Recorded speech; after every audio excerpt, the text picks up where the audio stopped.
All right, welcome to today's explainer. If you are completely obsessed with the mechanics behind truly captivating visual storytelling, you are in exactly the right place. Today, we're breaking down a fascinating narrative script titled The Last Artisan.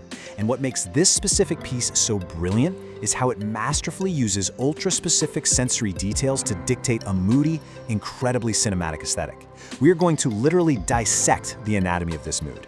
We'll trace the whole atmospheric journey, starting from a golden hour morning in a minimalist loft, all the way through to a late evening creation process at a drafting table. As you'll see, it's those hyper-focused sensory details, things like a vintage camera lens, a freshly poured espresso, and intricate blueprints that completely transform a few simple words into this massive high-end visual experience.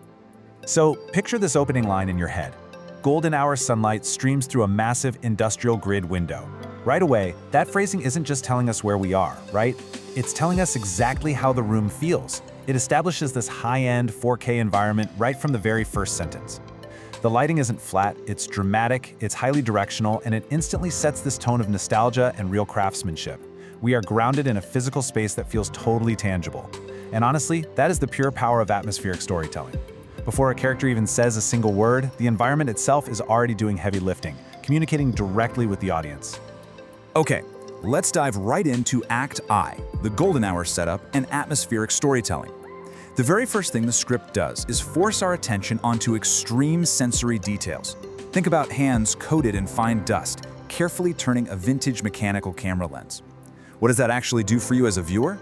Well, that fine dust, the satisfying mechanical click of the lens, it immediately establishes a sense of history, tactile sensation, and just meticulous care. By making us look at the artisan's dusty hands and his tools first, the story actually demands that we appreciate the physical reality of his work long before we even get to see his face. Now, to pull off this kind of atmosphere visually, the lighting has to be incredibly specific. The script explicitly calls for volumetric lighting, and if you aren't super familiar with that term, volumetric lighting is just a technique where light beams become physically visible because of particles in the air, like dust or smoke. It adds this absolutely stunning three-dimensional depth to what is otherwise a flat two-dimensional image. In The Last Artisan, the script specifically mentions the golden hour light cutting through soft floating dust motes. And that isn't just a throwaway detail. Those dust motes actually catch the light, making the sunbeams feel like physical, heavy objects in the room. It gives the air a thick, beautiful texture that perfectly matches those dusty hands we just talked about. It's important to remember these specific visual prompts are intended directly for advanced AI generation tools like Veo. Asking a model for cinematic 4K film stock, slow motion, and photorealistic textures is basically a guarantee that the final output won't just look like a flat digital drawing, but a highly immersive, breathing atmosphere. For instance, the script mentions sunlight catching the textures of a dark, tailored linen shirt. When you combine that description with a prompt for photorealistic textures and cinematic 4K, it ensures the final result is this living fabric, where you can literally see every single weave and shadow. And throwing in slow motion, that just adds this beautiful layer of reverence to every movement the artisan makes. Moving right along to Act 2, hyper-realistic sensory details and pacing.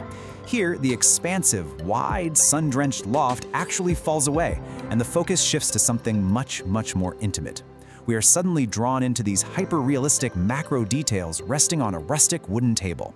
So we're moving from the macro environment, the giant room and the sunlight, all the way down into the micro details of the artisan's personal world. And this shift in scale is just a brilliant way to control the pacing of the narrative. It pulls the viewer in closer and demands even more of their attention. Now, what's really interesting here is the meticulous sequential pacing of the artisan's coffee break. First, we have dark espresso flowing smoothly into a ceramic cup. Second, a delicate wisp of steam rises and curls up into the air. Third, the man takes a slow, incredibly contemplative sip. And fourth, he looks out the window at a blurry, out-of-focus city skyline. This sequence intentionally slows the entire story down. It forces us to almost feel the heat of that steam, taste the dark richness of the espresso, and sit in the quiet contemplation of the artisan. It's a beautifully crafted sensory pause before the really hard work begins. To properly execute that kind of sensory pause, the prompt drops some heavy technical film jargon, specifically a 35mm anamorphic lens with a shallow depth of field. A shallow depth of field basically means that only a very, very specific slice of the image is in sharp focus, while everything else just beautifully blurs away. This makes sure that those incredibly subtle details completely take center stage. For example, when the artisan looks out at that blurry city skyline, the reflection of the window pane is perfectly sharply visible right in his eyes. That is exactly what a shallow depth of field allows you to do. You blur out the loud, chaotic city, and you forcefully draw the viewer's eyes straight to that crisp, hyper-detailed reflection. It is profoundly intimate. And that brings us to Act 3, the evening creation process, and translating script to screen. The visual language takes a distinctly darker shift in tone here. The artisan steps over to a large backlit drafting table and unrolls a crisp blueprint document. We are definitely no longer in that hazy, dusty morning light. The work has officially begun, and the aesthetic shifts perfectly to match the seriousness and the absolute precision of this moment. Moving from that relaxed espresso break into the crispness of the blueprints is a really clear signal that we've shifted from pure inspiration into hard execution. If we map out this whole chronological journey, it actually reveals a ton about the artisan's internal state. We kick off in the morning with that gorgeous sun-drenched golden hour. Then we transition into the midday pause, which is entirely defined by those tight macro details and the curling steam. Finally, we land in the late evening, where the scene is illuminated by nothing but a warm, single spotlight. The progression of time here isn't just, a logistical necessity. It perfectly mirrors the character's mental shift. We go from expansive, open morning light, which represents all this possibility, straight down into the isolated, deep focus of the evening, which represents the intense laser-like concentration required to actually create something. So the crucial point is how the camera angle itself actually changes to reflect that deep focus. By utilizing a top-down view of his hands, tracing these precise, elegant lines over complex technical schematics, the shot becomes inherently objective and analytical. It flattens the whole image out and focuses entirely on geometry, precision, and the relationship between the artisan's hands and his crisp blueprints.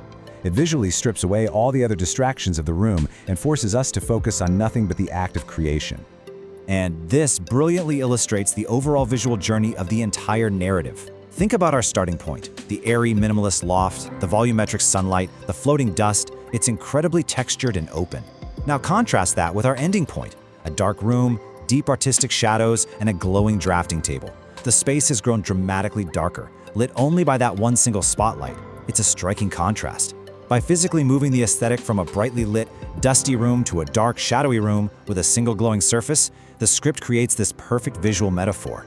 It's all about filtering out the noise of the outside world to focus on one single illuminated idea. To guarantee this final mood lands perfectly for VO, the prompt engineering in Act 3 becomes incredibly deliberate. It explicitly asks for a moody, minimalist editorial style, crisp details, transitioning to evening, a single warm spotlight, deep artistic shadows, and a high-end lifestyle photography aesthetic.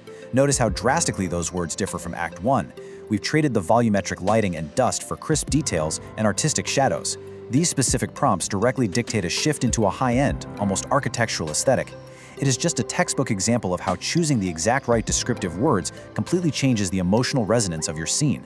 So we've seen how The Last Artisan uses the transition of light, moving from the floating, natural rays of a golden hour morning straight into the deep, isolated shadows of an evening workspace to tell a totally complete story.